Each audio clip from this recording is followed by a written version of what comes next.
Welcome to Cover, day 278. And today we're going to begin reading in Acts chapter number 22. Acts chapter number 22. So hope you have your Bibles out and ready to go. Men, brethren, and fathers, hear ye my defense, which I make now unto you. And when they heard that he spake in the Hebrew tongue to them, they kept the more silence, and he saith, I am verily a man which am a Jew, born in Tarsus, in the city of Cilicia, yet brought up in this city at the feet of Gamaliel, and taught according to the perfect manner of the law of the fathers, and was zealous toward God as you all are this day. And I persecuted this way unto the death, binding and delivering into prisons both men and women. As also the high priest doth bear me witness, and all the estate of the elders, from which also I received letters unto the brethren, and went to Damascus to bring them which were there bound unto Jerusalem for to be punished. And it came to pass that as I made my journey, was come nigh into Damascus about noon, suddenly there shone from heaven a great light round about me. And I fell to the ground and heard a voice saying unto me, Saul, Saul, why persecutest thou me?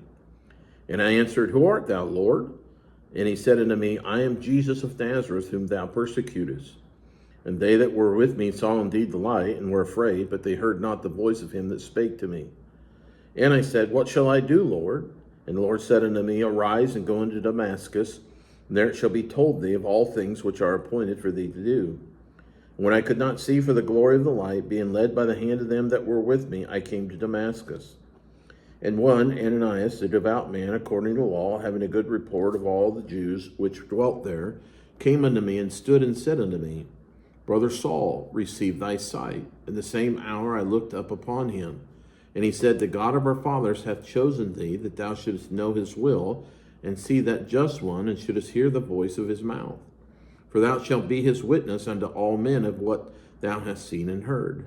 And now why tarriest thou? Arise and be baptized, and wash away thy sins, calling on the name of the Lord. And it came to pass that when I was come again to Jerusalem, even while I prayed in the temple, I was in a trance, and saw him saying unto me, Make haste and get thee quickly out of Jerusalem, for they will not receive thy testimony concerning me. And I said, Lord, they know that I imprisoned and beat in every synagogue them that believed on thee. And when the blood of the martyr Stephen was shed, I also was standing by and consenting unto his death, and kept the raiment of them that slew him. And he said unto me, Depart, for I will send thee far hence unto the Gentiles. And they gave him audience unto this word, and then lifted up their voices and said, Away with such a fellow from the earth, for it is not fit that he should live.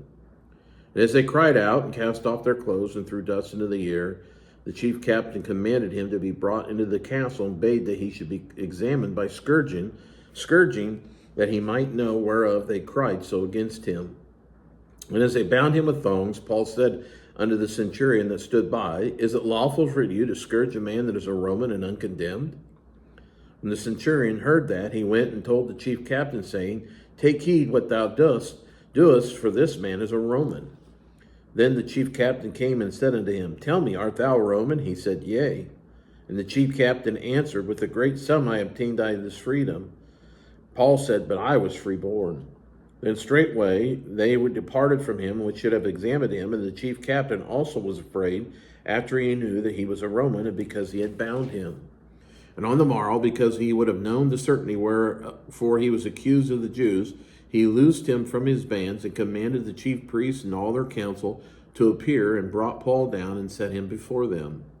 Chapter number 23. And Paul, earnestly beholding the council, said, Men and brethren, I have lived in all good conscience before God unto this day. And the high priest Ananias commanded them that stood by him to smite him on the mouth. Then said Paul unto him, God shall smite thee, thou whited wall, for sittest thou to judge me after the law, and commandest me to be smitten contrary to the law? And they that stood by said, Revilest thou God's high priest? Then said Paul, I wish not, brethren, that he was the high priest, for it was written, Thou shalt not speak evil of the ruler of thy people. But when Paul perceived that the one part were Sadducees and the other Pharisees, he cried out in the council, Men and brethren, I am a Pharisee, the son of a Pharisee. Of the hope and resurrection of the dead, I am called in question. And when he had so said, there arose a dissension between the Pharisees and the Sadducees, and the multitude was divided. For the Sadducees say that there is no resurrection, neither angel nor spirit, but the Pharisees confess both. And there arose a great cry, and the scribes that were of the Pharisees' part arose and strove, saying, We find no evil in this man, but if a spirit or an angel has spoken to him, let us not fight against God. And when there arose a great dissension, the chief captain, fearing lest Paul should have been pulled in pieces of them, commanded the soldiers to go down and to take him by force from among them, and to bring him into the castle. In the night following, the Lord stood by him and said, Be of good cheer, Paul, for as thou hast testified of me in Jerusalem, so must thou bear witness also at Rome. And when it was day, certain of the Jews banded together and bound themselves under a curse, saying that they would neither eat nor drink till they had killed Paul.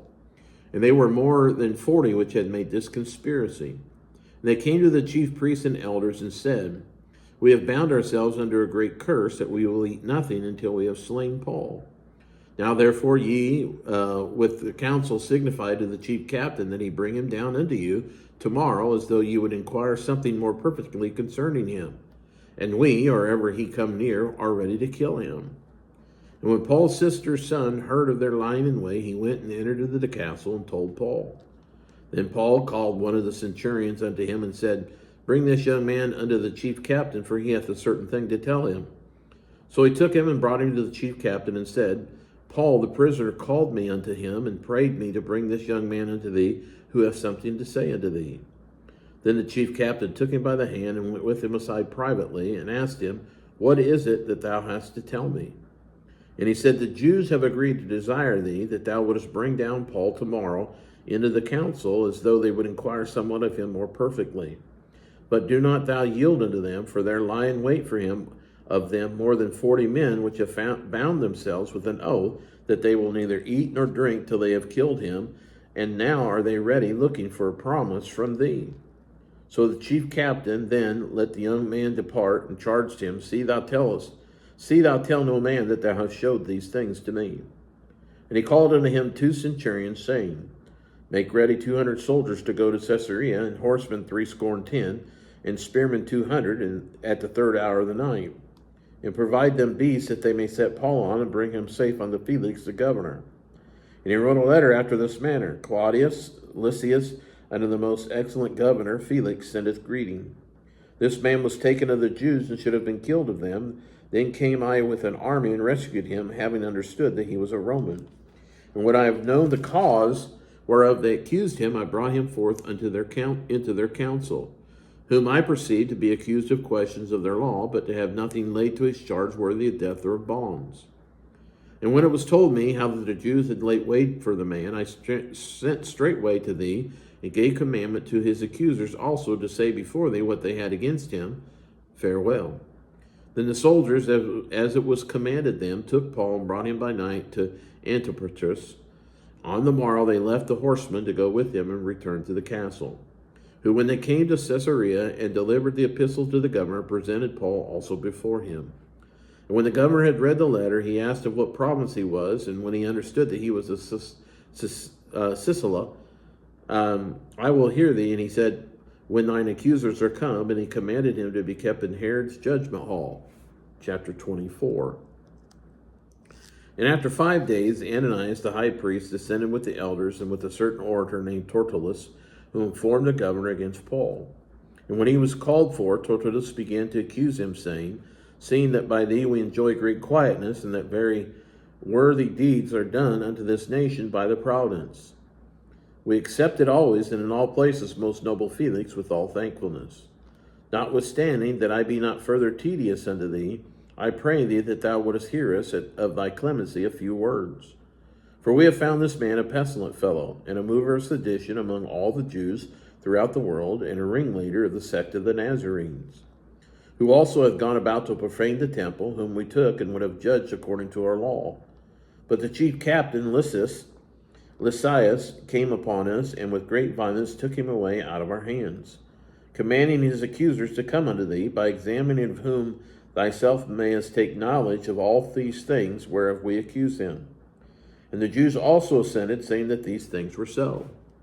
Then Paul, after that the governor had beckoned unto him to speak, answered, For as much as I know that thou hast been of many years a judge unto this nation, I do the more cheerfully answer for myself, because that thou mayest understand, that there are yet but 12 days since I went up to Jerusalem for to worship, and they neither found me in the temple disputing with any man, neither raising up the people, neither in the synagogues nor in the city. Neither can they prove the things whereof they now accuse me. But this I confess unto thee, that after the way which they call heresy, so worship I the God of my fathers, believing all things which are written in the law and in the prophets. And have hope toward God, which they themselves also allow, that there shall be a resurrection of the dead, both of the just and unjust. And herein do I exercise myself to have always a conscience void of offense toward God and toward men. Now after many years I came to bring alms to my nation and offerings. Whereupon certain Jews from Asia found me, purified in the temple, neither with multitude nor with tumult, who ought to have been here before thee, and object if they had aught against me. Or else let these same here say, if they have found any evil doing in me, while I stood before the council, except it be for this one voice, that I cried standing among them, touching the resurrection of the dead, I am called in question by you this day. And when Felix heard these things, having more perfect knowledge of that way, he deferred them, and said, when Lysias the chief captain shall come down, I will know the utmost of your matters. And he commanded the centurion to keep Paul, and to let him have liberty, and that he should forbid none of his acquaintance to minister or come unto him. And after certain days, when Felix came with his wife Drusilla, which was a Jewess, he sent for Paul, and heard him concerning the faith in Christ. And as he reasoned of righteousness, temperance, and judgments to come, Felix trembled, and answered, go thy way for this time, when I have a convenient season, I will call for thee.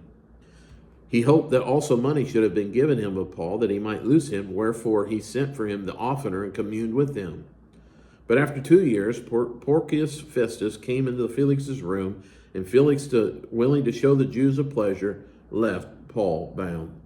That concludes day 278 of Cover to Cover. Look forward to reading with you tomorrow. God bless you. Bye-bye.